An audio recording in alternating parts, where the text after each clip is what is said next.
Canal do Panamá. O Canal do Panamá é um canal artificial para passagens de navios de grande e médio porte. Esse canal atravessa o Istmo do Panamá e evita que os navios precisem contornar toda a América do Sul para irem até a Ásia.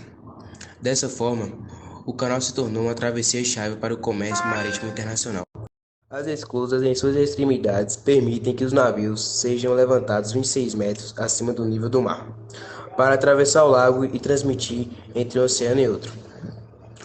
Por ela passa anualmente mais de 15 mil navios em viagens que podem durar, dependendo de seu tamanho e quantidade de carga, entre 8 a 30 horas, possuindo 85 km de extensão.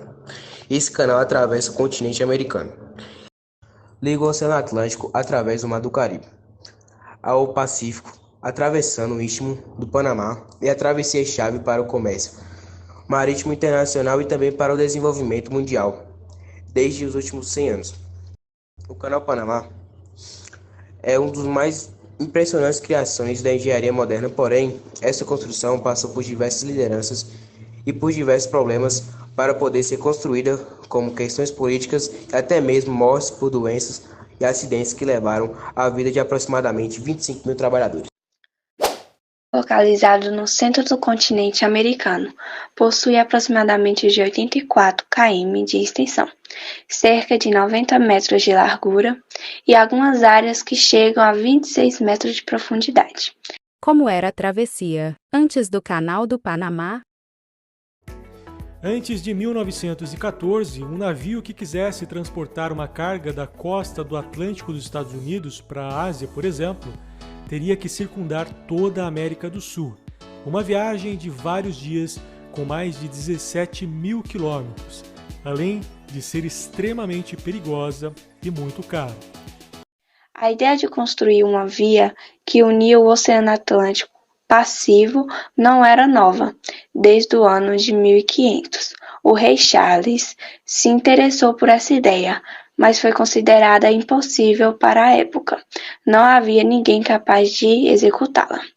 Mas em 1874, o francês Ferdinand iniciou um projeto, porém, não era uma construção de um simples canal. Havia diversas barreiras que impediram o feito naquela época, como por exemplo, o nível da água e as dimensões de lugares.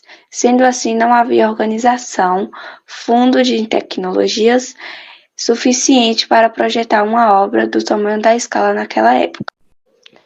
A iniciativa não deu certo. A sua empresa de Ferdinando acabou falindo em 1889, trazendo inúmeras consequências, como doenças e milhares de mortes de trabalhadores.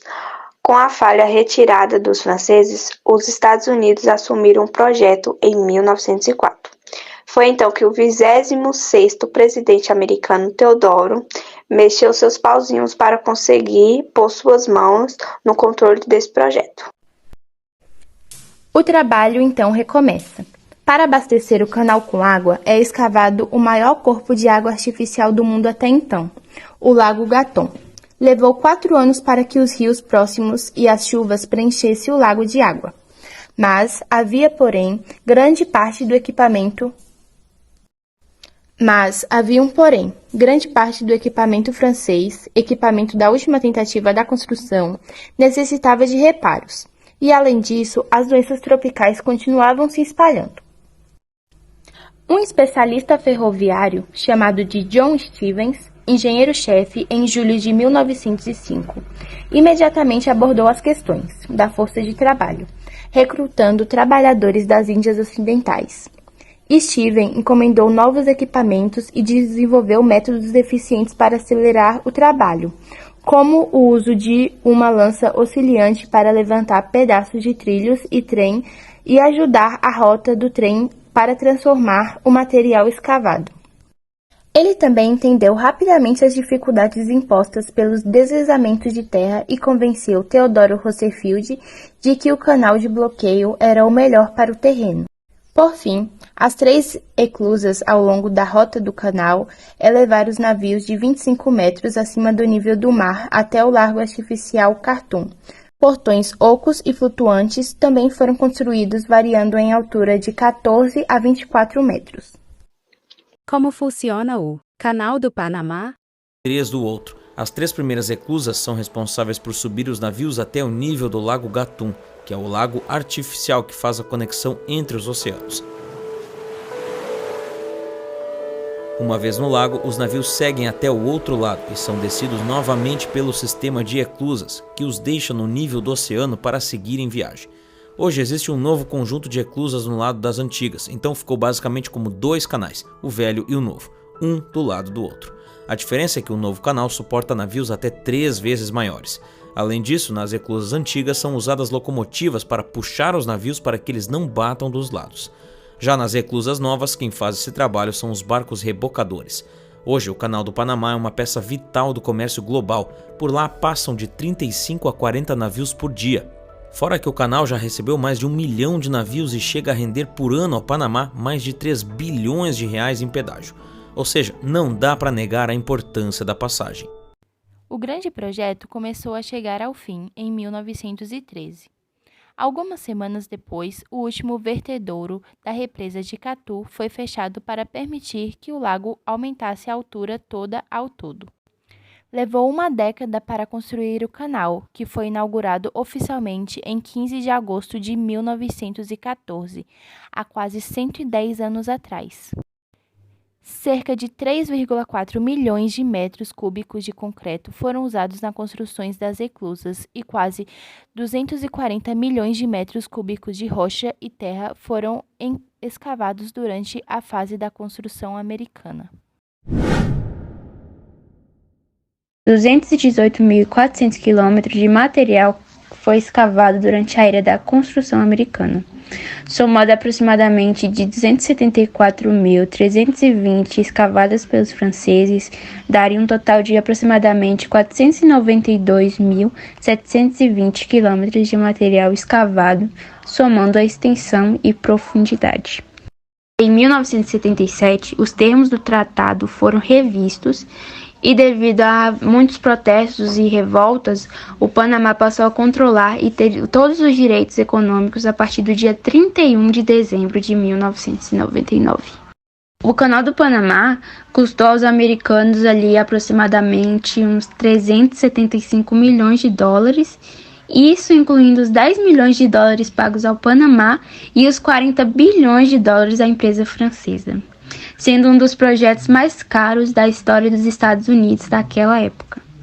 E hoje em dia nós sabemos que milhares de navios já utilizaram o Canal do Panamá, e desde que essa obra foi concluída, foram feitas várias obras de expansão para que o Canal do Panamá ele possa suportar a passagem de pelo menos 15 mil navios por ano. Como funciona então todo esse Canal do Panamá? Ele funciona principalmente então com a força da água, e um dos detalhes muito importantes que vale ressaltar é a questão das diferenças existentes entre um canal mais moderno e o outro um pouco mais antigo. Já começar pelo modelo ali de você fazer a travessia dos navios. O canal antigo ele utiliza então algumas locomotivas nas laterais de cada canal que fazem com que o navio fique de maneira equilibrada, ou seja, nenhum dos lados corre o risco do casco do navio encostar nas paredes de concreto, que daria então um grande prejuízo e poderia vir até a rasgar, vamos dizer assim, o casco do navio. E a partir daí, no novo Canal do Panamá, então, que foi entregue em 2016, houve a diferenciação, é que nesse novo Canal do Panamá não há então essas locomotivas, todo o processo é feito ali com o auxílio de rebocadores. Isso dali também ajudou a modernizar todo esse processo e tornar mais ágil. Outro detalhe muito importante é a questão da água, que foi tratado muito, pensando muito nessa questão na construção dessa duplicação do Canal do Panamá, que a água é o elemento aí mais precioso para que todo esse canal venha a funcionar. Então, para isso foi pensado em meios de se economizar a água, tanto é que chegou a passar de um tempo de uma escassez de chuvas que preocupou então a operação do Canal do Panamá. Se faltar água naquela região, se você acabar com a água, tecnicamente você acaba com o funcionamento de todo o canal. Que o Canal do Panamá é importante é indiscutível. Ele é uma excelente fonte de receita para o Panamá. É fundamental para a América Latina, importantíssimo para os Estados Unidos e boa parte do mundo se beneficia dele.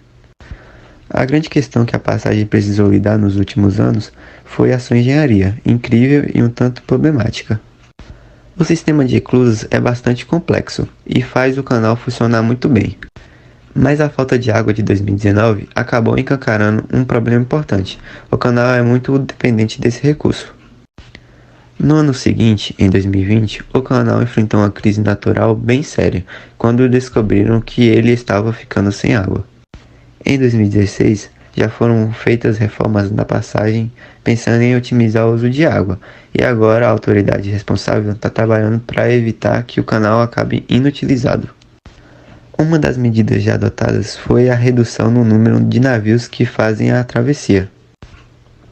As autoridades panamenhas sabem que um bloqueio do Canal do Panamá causaria um verdadeiro transtorno mundial e fazeria o próprio país perder uma quantia considerável de dinheiro, por isso devem continuar trabalhando para impedir isso.